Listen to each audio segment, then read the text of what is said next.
Start the recording. Hopefully it'll stay smooth once it's trying to store that video as well. Okay, and it looks like we are ready to get started. So hello and welcome to today's Tuesdays at 2.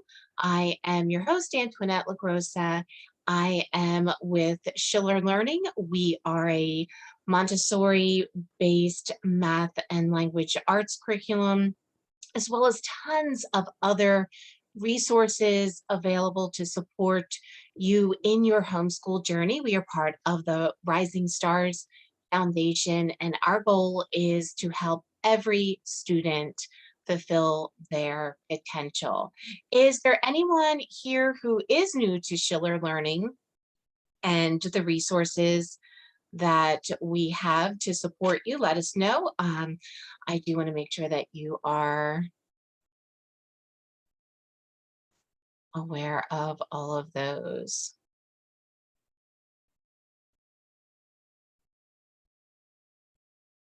Okay, excellent. And so this is a live session. You may see me pause as I read the chat.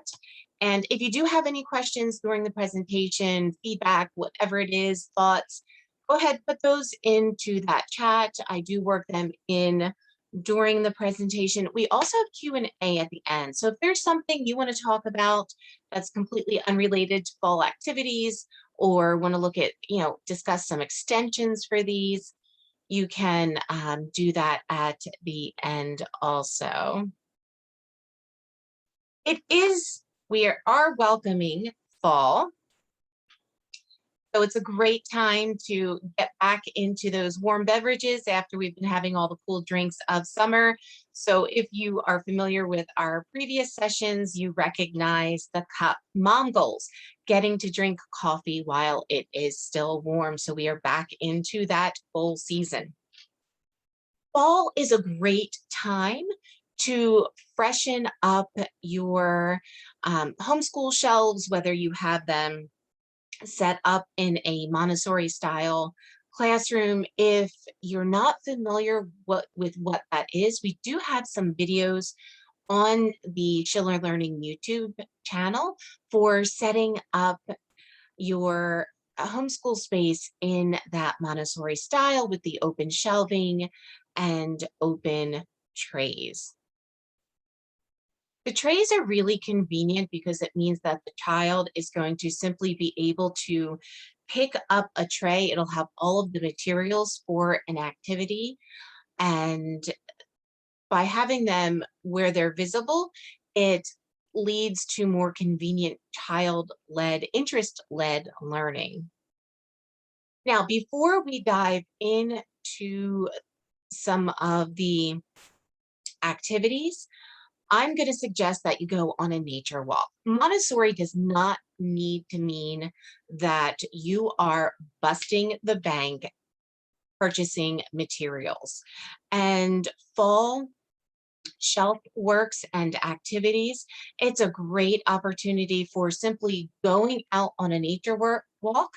Take a bag or a basket with you for collecting found objects, and go ahead and bring some of those back to your home, and you'll be able to use those in a variety of ways. So looking for leaves. Now, if you're collecting leaves that are not completely dry yet, it can help to place them between books so that they keep their shape real nice.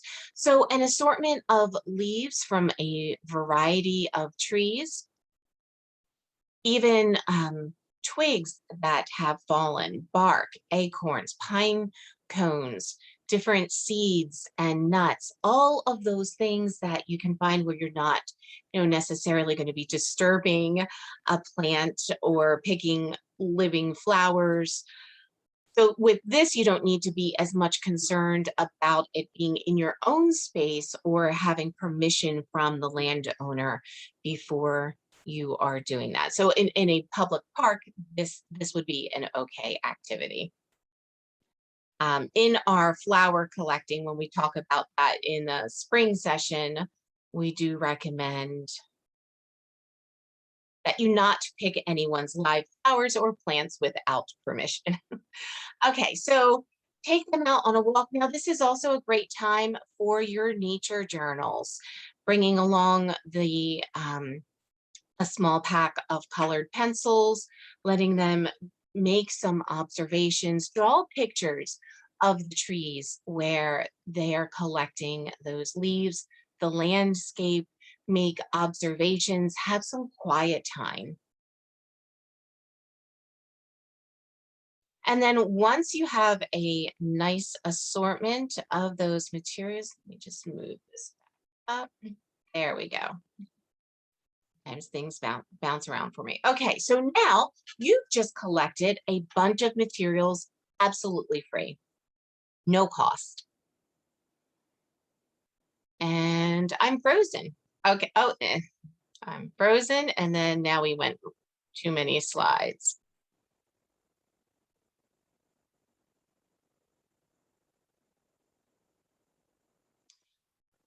Okay, so now you have leaves from either your own yard or a friend's, a public park.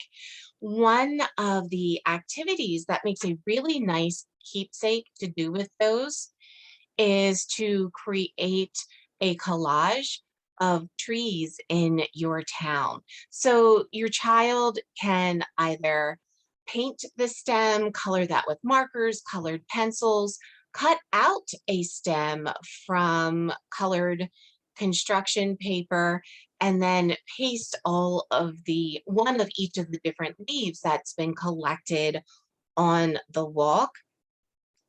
Depending on the age of your child, they can then go ahead and research what type of tree each of those leaves came from and go ahead and label them. You can be creative with this. You can also use that bark that you have found lying on the ground to glue that to the paper, or cutting a paper towel tube in half, decorating that as the trunk.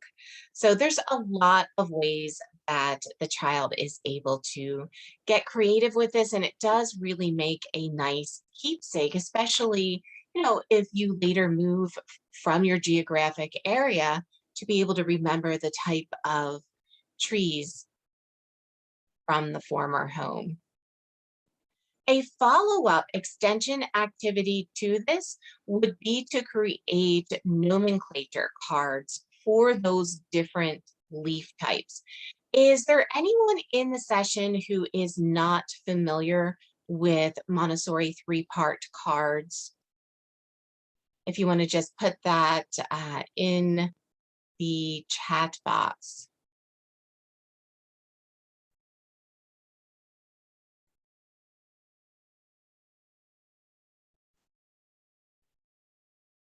And Rachel, yes, we can assist you with that. We'd be absolutely happy to do that. Just give us a call at the toll-free number, 888-556-6284, and we can help with putting together custom packages for an early education program. Yeah, that's something we're very familiar with, working with you to meet exactly your needs and putting together a custom package. So we're always happy to help with that. Thank you for that question. And you can just call the toll-free number. Okay, so it looks like we don't have anyone who's unfamiliar with the nomenclature card. So that is a wonderful activity to create. Nomenclature cards are very simple to create in a Word document, or actually the Word document is probably the easiest as opposed to a PowerPoint, because you can just put those parts, the picture and the label, into tables and adjust the size of the cells. So for this, you could use to create the leaf nomenclature cards. Your child can simply take a picture of each of the types of leaves that they have collected, and you can use that child created image of something the child themselves has collected and use that on your nomenclature card. And then they can use those for both learning and practicing to read or spell the names of those leaves, as well as for correct identification. The nomenclature cards, the Montessori 3-part card, that is one of my favorite extension activities to pretty much any interest or activity that the child is doing. Okay, so with those leaves that you have collected from your walk and can be in a basket or a tray, storing those on your shelf where the child can see them, that large store of those, because just seeing the material there themselves, aside from the guided activities, can inspire your child to come up with some creative things to do on their own. For a young child who is still developing fine motor control and manual dexterity, or for children who have fine motor delays, transferring and pouring are two activities that can really help develop those skills. And you can use the leaves that you have collected, or you can have the child create leaves, drawing those. They can trace the leaves they've collected, cut those out from some brown paper. For this, you could simply reuse a brown paper bag that you've picked up from a store and repurpose that for cutting out leaves. So you can use actual collected or child created materials for this. And then the child can simply transfer leaves from one bowl or plate to another. Now, this here on the screen is a great example of an activity set up in a tray that can be put onto open shelving for that Montessori style homeschool space, Montessori inspired. For the transferring, you always want to have two containers so it can go from one to another. In the picture there, I have some larger tongs. The child can also use tweezers for transferring leaves. For smaller items, such as if you wanted to transfer corn or some sunflower seeds, they could still use tweezers, but a spoon might be another tool or implement to do with transferring the smaller materials. This can also be linked to your number cards, so that you could place a card out and ask the child to transfer that many of that object into the bowl. You could also lay the number cards out and ask the child to place that many of the item underneath of the number cards. So as with many Montessori materials, there's a lot of flexibility and creativity that can go into this. Now, we do recommend that you have whatever that material is in one of those bowls. The tray you want to be small enough and light enough that your child, however old and whatever their strength is, that they're going to be able to take that from one spot to another. One of the benefits of the trays is that it helps the child be more independent in cleaning up and returning those materials where they need to go. Now, if you have a really small child that, for which some of those materials on an open shelf could present a choking hazard. An alternative idea to the open shelving is to use the underbed storage bins. And if you have a sofa that is high enough to fit one of those underbed storage bins, you're going to be able to replicate that ease of use and the visual of that open shelving by simply placing the trays into those large bins, sliding it under the sofa to keep it out of reach of little fingers when you're not supervising. And then when it is time for homeschooling, you can pull that out, and then very much in an instant, the child is able to see and easily retrieve and return those materials as if it was open shelving. Oh, and this is really moving slow for me. And I think, again, that it might advance 2 slides instead of 1. Yep, it looks like we are good. Okay.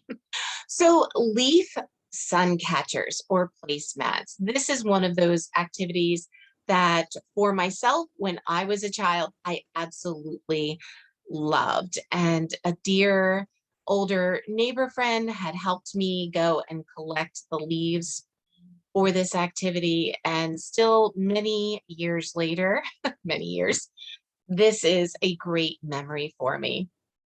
If you have never done one of the leaf melting activities where you get 2 pieces of wax paper, you take some old crayons and create crayon shavings, and you'll use an iron.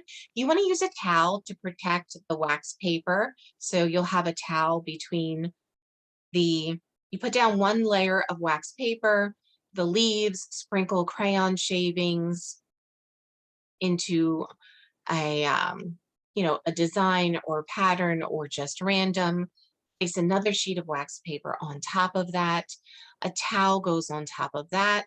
And then you iron it pretty thoroughly because the goal is to melt all of those crayon shavings, and it's going to hold those papers together.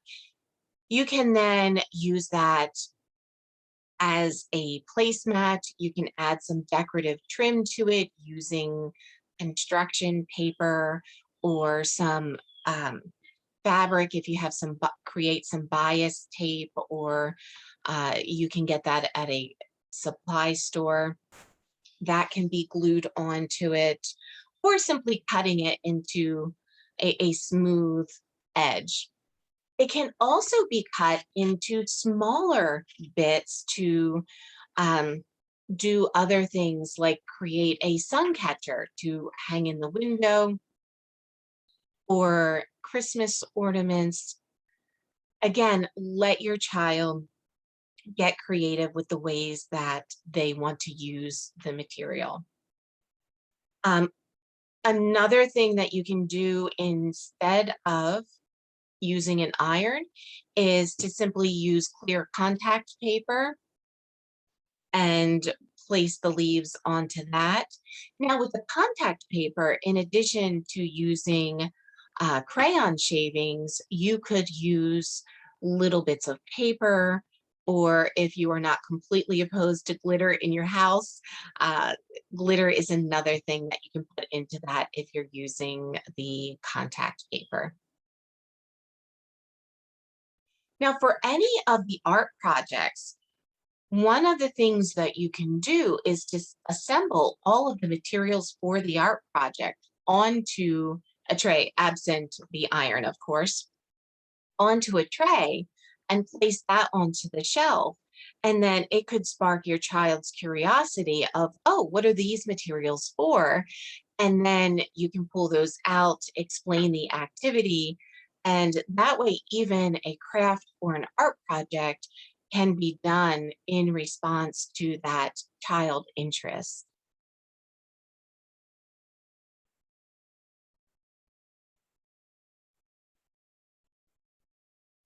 You can take an assortment of a variety of the materials that you collected on your nature hike and create a fall sensory mystery bag.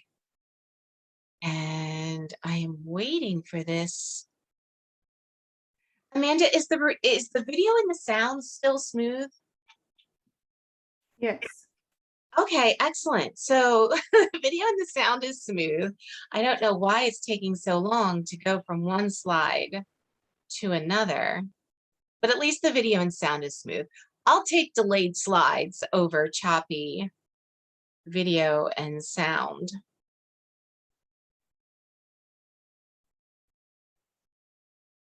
There we go. Okay, so your all sensory mystery bag, with that, the child is going to be able to reach into that bag without looking and see if they are able to, guess the material that is in there. And you can use a bag, you can use a box. You just want to have an opening that's large enough for your child to put their hand into and for all of the objects that are in it to be able to be easily taken out and returned to that. This is a spin on the traditional sensory boxes that are often used. And an idea for the sensory box is to actually do that just like you can mimic the open shelving with those underbed storage bins. I've seen sensory boxes done with those also because for younger children, it's going to be large enough, those large, shallow underbed bins, that the child can actually get into the bin with the materials. So you want a variety of seasonally related items, so small pumpkins or gourds, cinnamon sticks. Don't forget the scents that are unique and identified with fall. So whole cinnamon sticks, whole cloves. You can do a bag or a container of Play-Doh, whether it's home created Play-Doh or store-bought. You can add scent to that naturally with either some powdered cinnamon or cinnamon essential oil. Throw in some apples, pears, root vegetables, pine cones, acorns, leaves, twigs, all of those things that you found on your walk, as well as a filler material. A popular, inexpensive filler material is going to be rice. It's probably already in your pantry. You can DIY dye that with some natural dyes, or you can just leave it the color that it is in your pantry. Doing a variety of rice colors also, throwing in some of that wild rice. But just your inexpensive bulk rice is a great filler for that. And then that mystery bag can stay on your shelf, or if it is in a storage bin, again, it could, if it is able to slide under your sofa, can go there. So we did a nature hike field trip. Now we're going to do some apple picking. This is one of my favorite fall activities, and that is to go to a local orchard. This is one of those things that makes a great homeschool group or co-op field trip. And go ahead and collect a variety of apples. I do strongly suggest that when you do your apple picking, sure, go ahead and get your favorites. Get some that you've never tried before. Some fun extension activities when you get home are to do an apple taste comparison and note the different sweetness, tart, sizes, textures. And depending on the age of the child, you can go ahead and do graphs and charts to demonstrate, how many people had the Red Delicious as their favorite or the qualities of those apples. You can research each of those variety. If your child is developing research, writing skills and learning how to write a research paper, then either doing a report on the orchard where you went apple picking and its history, or a report on that apple variety, Honeycrisp. It's really interesting variety to look at how that one was developed. So you can have this apple picking field trip, and then no matter what your age range of children, have extension activities that go along with that. Fun science / art activity is to create shrivel apple heads. And with that, you let the apples just sit out and shrivel down a bit, and then create faces on those using things like those whole cloves and some natural found elements. You can create for those younger children where you want to have shelf works that are promoting practical life skills and that fine motor control. Create a tray for apple peeling. Simply place a small cutting board, an apple. You can mix up those varieties from day to day, and a peeler. This can also be done for pears, anything that's going to be shelf stable. And then when the child is inspired to have a snack or create a recipe, depending on the age of the child, they can cut it on that board. I would just recommend not putting the knife, especially if you have mixed age children, in the tray. Then that way, once they pull that tray out, you can supervise the actual cutting of the apple. Next to this tray, you can put recipe cards to inspire older children. Some simple things such as sliced peanut butter and apple. You can get a little more advanced with sauteed apples with butter and spice, or baked apples and apple pie, depending on the age.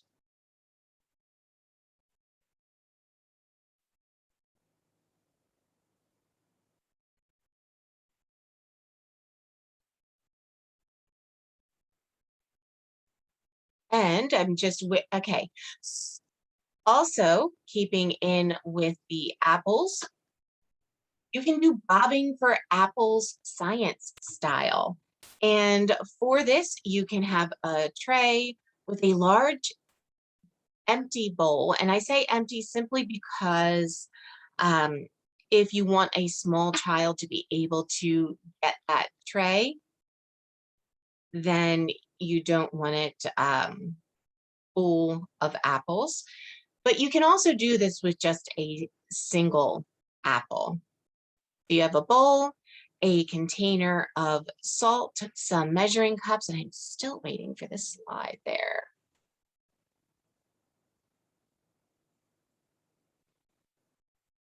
So you'll need a tray, a bowl, container of salt, measuring cups, and an apple. The child, you can also use tongs with this, or a large spoon, so that instead of the child trying to bob for the apple, picking it up with their mouth, they can be doing it with those tongs or with a ladle. Start off with just plain water in the bowl. Observe how that interacts with the water, how easy or difficult it is to take that out, and then start adding salt to the water. And you can start off with just adding a cup of salt and see how that changes the bobbing activity of the apple and go from there with adding increased salt. Encourage the child to observe and verbally express the observations of what's happening with the apple as there's increased salt in the water. Uh, for the older children, encourage them to be recording that in their nature journal, or if you're doing a science journal. I like to have just a single journal so that the child can do their nature observations, their personal notes to themselves, math journaling, science journaling, history journaling, as opposed to having a separate one for each of those. I've just found that it makes it easier and more likely that the child is going to be pulling that out and using it if there's only one book that they have to be retrieving.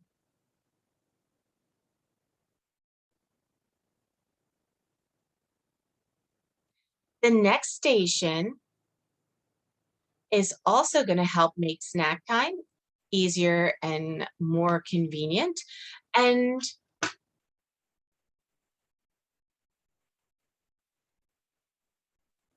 also help with the child to develop fine motor control. Sorry about that. My chat box just completely covered my screen. Fine motor control, number recognition, and become familiar with serving sizes. This too can also be followed up with a nomenclature card activity for the nuts and seeds used.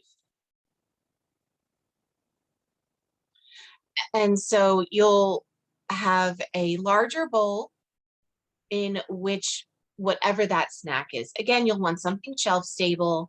So sunflower seeds, different kinds of nuts, something that is going to be nutritious, easy for me to say, nutritious, as well as shelf stable. And then have that conversation because, of course, depending on what that snack is, the serving size is going to be different. General rule of thumb for nuts is an ounce. And then they can place that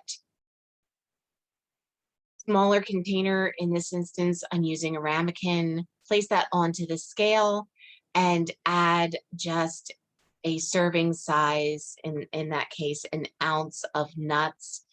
And so counting up, getting some math skills in here, along with those manual dexterity and the fine motor control of transferring from one container to another. And then if you are doing nuts and have different nuts across time, a natural follow-up to that is to go then and have the child, just like we did with the leaves, take pictures of them, learn what each of those nuts is, and you can create nomenclature cards for an extension activity for that. By the way, you can do that with the apples as well. I love having the snack related activities on the shelf because it really does help with just making snack time easy, convenient, and helping it kind of really flow into the learning activities.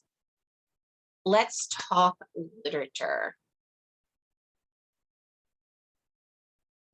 We do have a selection of fun fall literature for you. The leaves in the trees are falling down. That first picture book in the upper left, that's going to explore the sights, sounds, smells, and general feeling of autumn leaves. Something fun is that it's based on the song The Wheels on the Bus. So the leaves on the trees is going to go through that same kind of rhythmic exploration of all of those different things about the transformation from green leaves of summer to fall. The upper right, we've got the old lady who swallowed some leaves. So this is that fall twist on an old favorite, the old lady who swallowed a fly. Now, one thing is if you have these fall materials out on your tray, you may just want to be cautious depending on your child. If they are very literal, I would not pair the book eating all of those fall materials with the fall materials on the shelf. So that's just one thing to keep in mind if you're doing this with, say, a 3-year-old. You may want to just have that separately and not planting that idea to eat those things that they're using for the activities. Okay, so in the middle, the autumn leaves fall from the trees. That's going to introduce tons of fall vocabulary, and it is a catchy songbook. And a nice bonus with that book is that the song, as well as accompanying extension activities, lessons, are able to be downloaded for free along with that book. Leaf Man, this is one of my favorites because it is inspiring art projects with natural found materials. Going to give your child tons of inspiration for those. And then to bring some math into your fall literature, you can't go wrong building number sense with counting on fall. So those are some fun fall literature selections for preschool, elementary. Of course, even some middle school kids are going to have fun with the old lady who swallowed some leaves as well. We do have literature selections for the older students. These also make really nice family read-alouds if they are above your child's reading level. Gutenberg.org, fabulous resource for being able to download or even just view online some no cost literature selections. They do have all of these that I have listed. So the excursions, Legend of Sleepy Hollow, Rip Van Winkle, Lines, and the Topaz Storybook. Those are all fall related literature selections for either a family read aloud or independent reading for older students. We do, on the ShillerLearning homeschool blog, have a blog post on all of the benefits of family read aloud. I encourage you, if you're not familiar with all the layers of benefit of reading together aloud as a family, go ahead and check out that blog post. This is a twist on carving pumpkins that I saw this a couple of years ago. I absolutely love it. It's going to give you the most unique jack-o'-lanterns on the block, and that is to simply use a pineapple to do your carving, and the pineapple top is going to give you some great fun, crazy hair. You could even switch up the top from the pineapple to the top of your pumpkins if you want to get creative and make things interesting there. Just try to make the cut for the top roughly the same size, and you'll be able to mix that up. You can, by the way, create some templates for jack-o'-lanterns. You could freehand draw one, have your child cut those parts out, and then use it as a stencil to trace what you want to cut on your pumpkin or your pineapple. At I'm not You can also find some online. But even just having your child create a template, freehand drawing what they envision for their carving is good. Okay, also on to your fall shelves. Don't forget about fall stargazing. And you can find free maps to print off online that will have the fall sky in your region.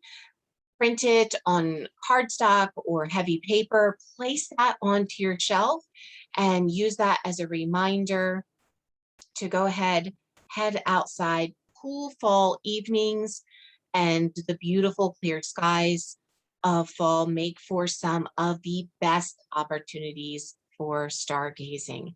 It's not too buggy, it's not too cold, and it is nice and clear. Again, print out one of those fall sky maps for your geographic area and grab a flashlight, take that outside, and it'll guide you to being able to spot as well as identify, specific things to be looking for in the sky. Okay, well, that is going to wrap up the activities. We do have a harvest activity pack. It's completely free, available on the Homeschool blog. I will put the link in the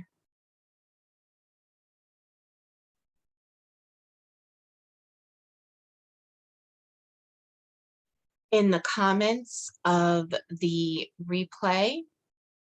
Did anyone have any questions on any of the activities that we discussed today, or the shelving and doing that Montessori style homeschool space?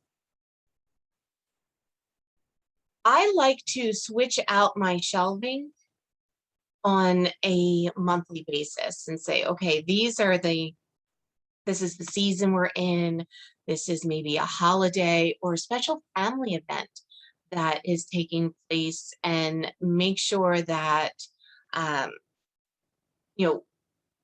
for that month, I have those materials out. It makes it easy to manage. And then by changing it on a monthly basis, it's also going to keep things fresh and interesting for the kids, and they can be inspired by the changing season, the changing times, and what's going on in the world around you. Something else I like to use for inspiration, in addition to the seasons and holidays, are the national days. And again, you can look that up online. There are more national days out there than you can imagine. And you can follow your child's interests. Look through the national days.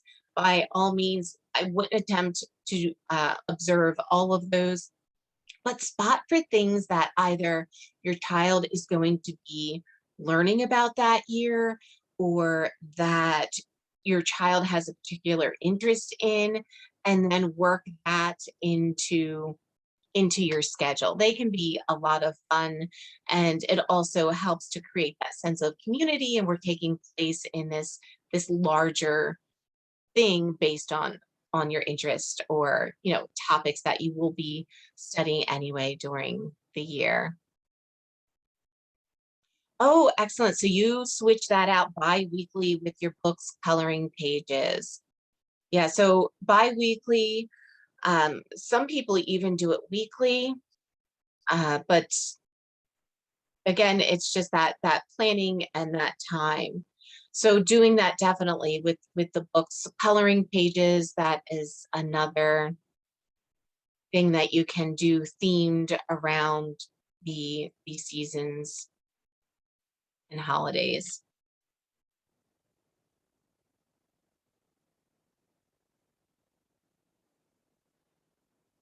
Okay, excellent. Well, it looks like we have covered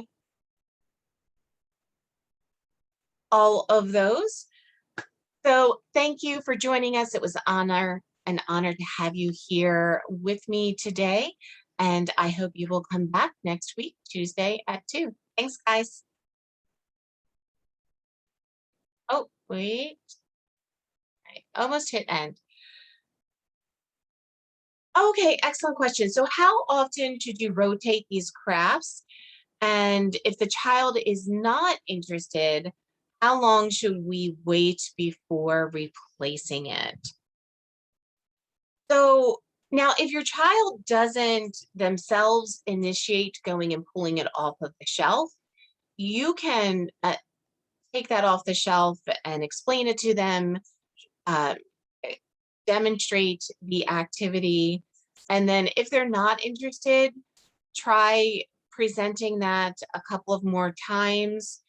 So at that, if after maybe 2 weeks or a month your child isn't interested, go ahead and replace that. So really depending on the child, and if there's enough of other things that are on the shelf and they are engaged, I wouldn't worry about replacing that before that month is up, because you never know why the child is turning away from something. It might be that they perceive it as being too difficult. And of course, asking questions can help you discover that. But once they try it, if truly it is simply, they're not interested, you could replace it right then and there. But, looking at that month schedule a little sooner if you find that it is just a mismatch with the child's interests.